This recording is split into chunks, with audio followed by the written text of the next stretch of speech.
একদিন একটা শিক্ষক ক্লাসের প্রত্যেকটা ছাত্রকে ডেকে একটা অঙ্ক দিল, দিয়ে বলল যে এই অঙ্কটা যে পারবে তাকে আমি একজোড়া জুতো দেব। প্রত্যেকটা ছাত্রই অঙ্কটা সঠিক দিল। তখন মাস্টারমশাই বলল যে আমার কাছে একজোড়া জুতোই আছে, তো আমি যে কোনো একজনকেই দিতে পারবো। ঠিক আছে, চল তাহলে একটা কাজ করি, আমরা লটারির মাধ্যমে বিজয়ীকে ঘোষণা করি। লটারিতে যার নাম উঠবে সেই এই একজোড়া জুতোটা পাবে। তোরা প্রত্যেকেই চিরকুটে নিজের নাম লিখে একটা বাক্সের মধ্যে ফেলে দে।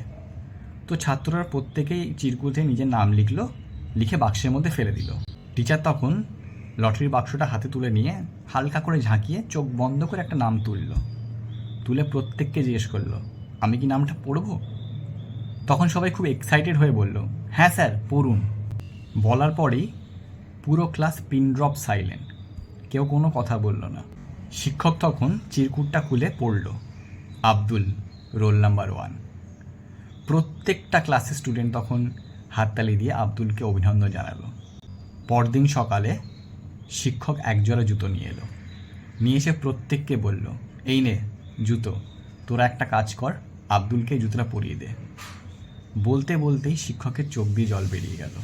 শিক্ষকের চোখে তখন জল দেখে ক্লাসের প্রত্যেকে জিজ্ঞেস করলো, স্যার আপনার চোখে জল কেন?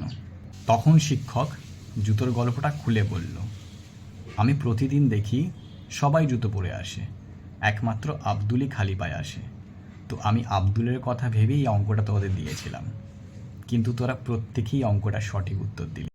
আর সবচেয়ে অবাক কাণ্ড লাগলো, আমি লটারি বাক্স যখন খুললাম দেখলাম প্রত্যেকেই নিজের নাম না লিখে সবাই আব্দুলের নামই লিখেছে ওই লটারি বাক্সতে, যাতে ওই জুতো জোড়া শুধুমাত্র আব্দুলই পায়।